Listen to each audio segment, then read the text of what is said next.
오 나의 예수님 주님 마음 있는 곳에 나의 마음 나의 소망 그곳에 함께 있으니 감사해요.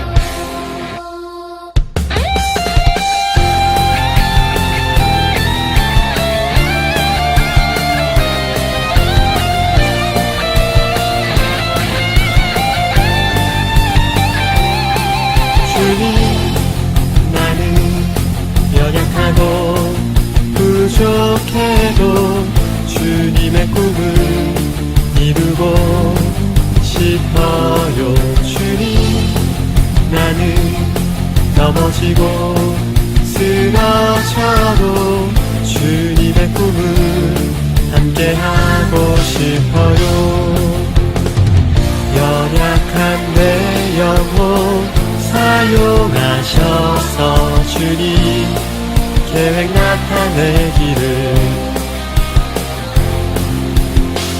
연약한 내 영혼 사용하셔서 주님의 그 사랑 나타내기를. 오 나의 예수님 주님 마음 있는 곳에 나의 마음 나의 소망 그곳에 함께 있으니 Thank you my Jesus. 주님 사랑 있는 곳에 나의 마음 나의 소망 그곳에 함께 있으니 오 나의 예수님 주님 마음 있는 곳에 나의 마음 나의 소망 그곳에 함께 있으니 Thank you my Jesus. 주님 사랑 있는 곳에 나의 마음 나의 소망 그곳에 함께 있으니 감사해요.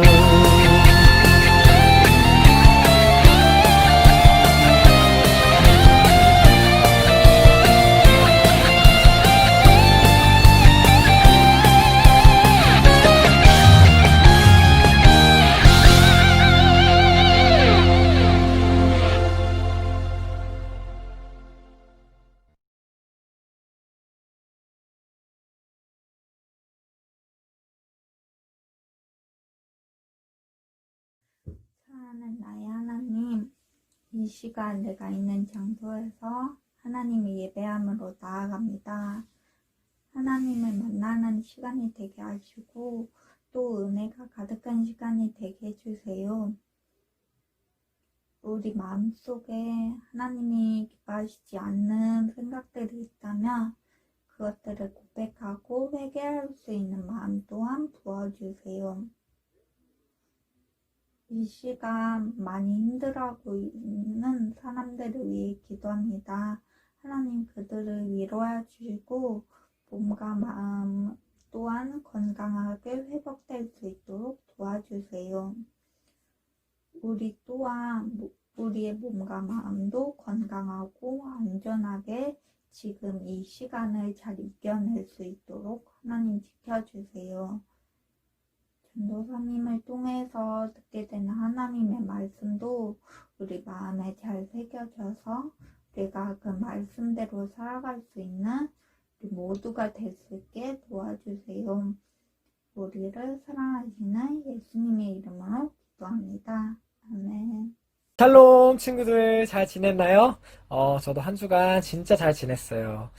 우리 친구들이 계속 오랫동안 못 만나게 되니까 너무너무 보고 싶더라고요. 이번 주도 제가 좀 사진을 열심히 보면서 우리 애기들 너무 예쁘다 이런 생각을 참 많이 했던 것 같아요.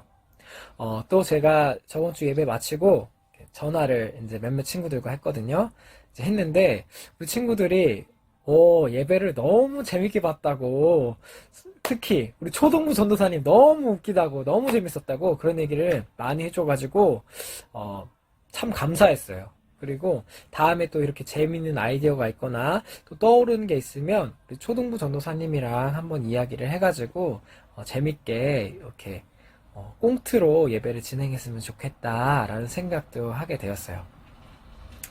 또 우리 친구들 이렇게 전화로 근황 들으니까 뭐 항상 집에만 있고 답답하고 방콕만 하고 있는 것 같더라고요. 그래서 너무 안타깝다는 생각도 들었고, 하루속히 코로나가 빨리 사라져가지고 우리가 좀 즐겁게 모여서 놀기도 하고 예배도 드릴 수 있는 시간이 되었으면 좋겠다, 이런 생각도 참 많이 드는 이번 주였던 것 같아요.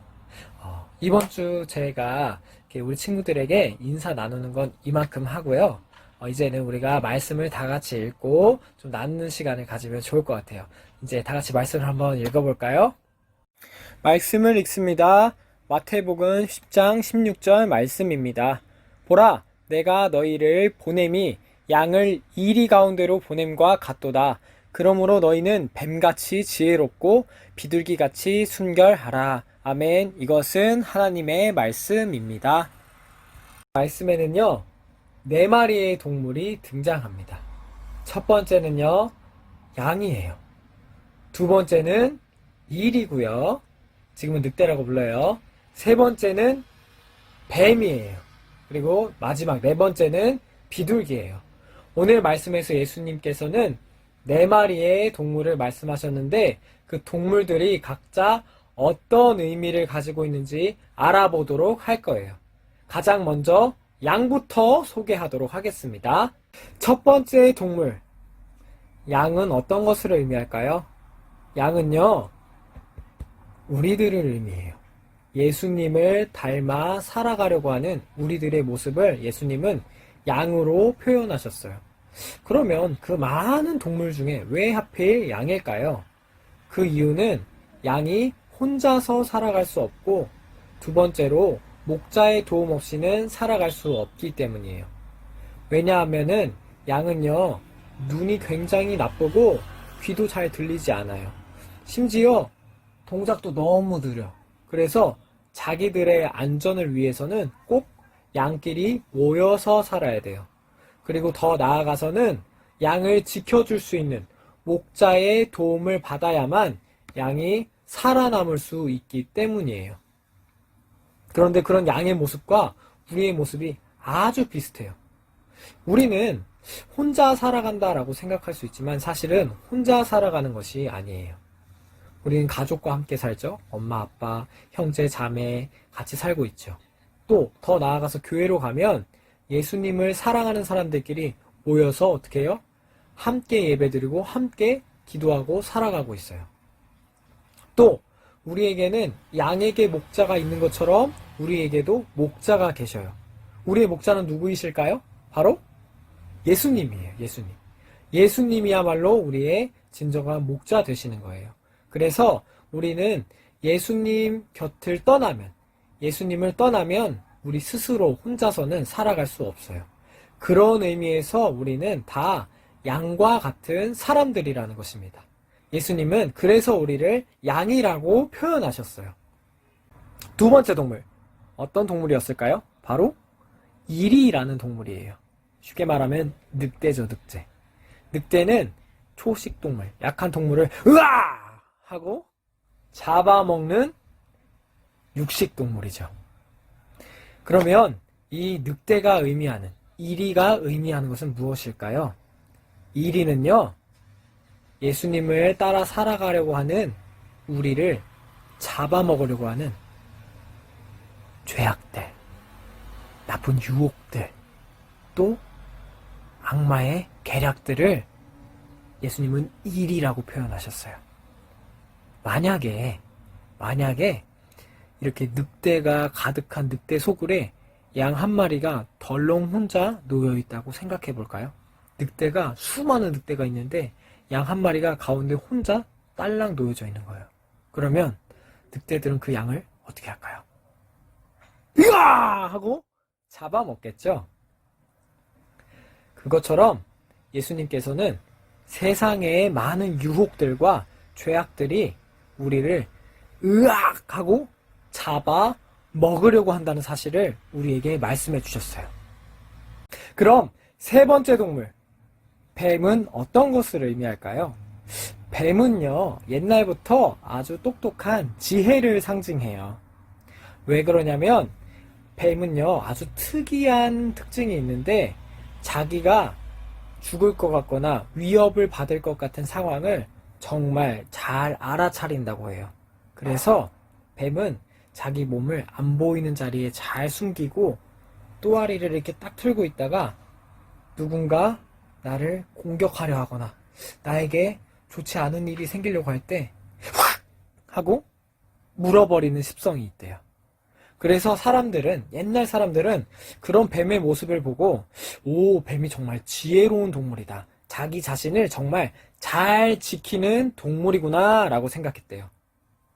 오늘 우리에게 말씀하신 예수님의 그 말씀도 똑같아요. 우리가 뱀처럼 지혜로워야 하는 이유는 무엇이냐면 아까 말씀드렸죠. 세상의 나쁜 유혹들, 죄악들, 악마의 계략들이 우리를 잡아먹으려 한다고 말씀드렸어요. 그때 우리가 뱀처럼 지혜로워야 그 위기 상황 속에서 잡아먹히지 않고 세상의 유혹에 죄악에 빠지지 않고 나를 잘 지켜낼 수 있고 또 그 상황을 잘 벗어날 수 있기 때문에 예수님께서는 우리가 뱀처럼 지혜로웠으면 좋겠다라고 말씀하신 거예요. 예수님께서 마지막으로 말씀하신 동물은 어떤 동물일까요? 네 번째 동물, 비둘기예요. 비둘기. 이 비둘기는 순결함을 상징해요. 그런데 좀 한번 생각해 볼까요? 이 비둘기, 우리가 길에서 보는 이 비둘기들 있잖아요. 저는 비둘기 진짜 싫어하거든요. 왜냐면 비둘기 일단은 막 땅에 떨어진 거 막 이렇게 주워 먹는 모습이 너무 징그러워요. 그리고 우리 비둘기, 그런 길에 있는 비둘기 볼 때 비둘기 참 순결해, 깨끗해 이렇게 생각할 수 있나요? 아니죠. 더럽다라고 생각하잖아요. 그리고 비둘기가 그 날갯짓 이렇게 퍼덕퍼덕 날갯짓 이렇게 퍼덕퍼덕 하면은 거기서 병균이 엄청 많이 막 쏟아진다고 막 그런 얘기들이 들려서 저는 비둘기가 굉장히 더러운 동물이라서 싫어했어요.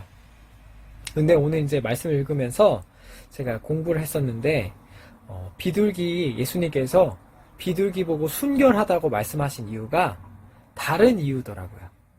아주 비둘기에게는 독특한 특징이 있어요. 그것은 어떤 것이냐면 비둘기가 평생에 20년 정도를 산다고 해요. 20년 정도를 사는데 비둘기는 딱 한 번 결혼한다고 합니다. 무슨 말이냐면 20년 살면서 한 마리 비둘기가 딱 한 마리 비둘기만 만나서 서로 사랑하는 거예요. 한 마리의 비둘기가 한 마리만 만나서 서로 사랑하는 거예요. 그런데 만약에 이 두 마리 중에 한 마리가 죽었어요.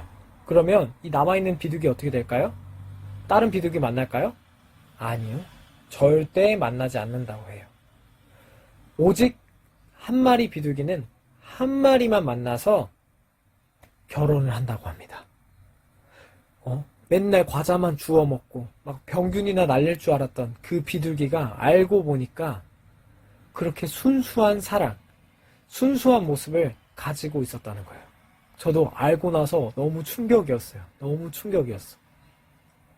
예수님께서 우리에게 비둘기처럼 순결하여라 라고 말씀하신 것은 아마도 한 마리 비둘기가 한 마리 비둘기만 만나는 것처럼 예수님께서도 우리가 평생에 딱 한 분, 예수님 한 분만 모시고 예수님 한 분만 따라 살아가기를 원하는 마음에서 그렇게 말씀하셨을 거예요.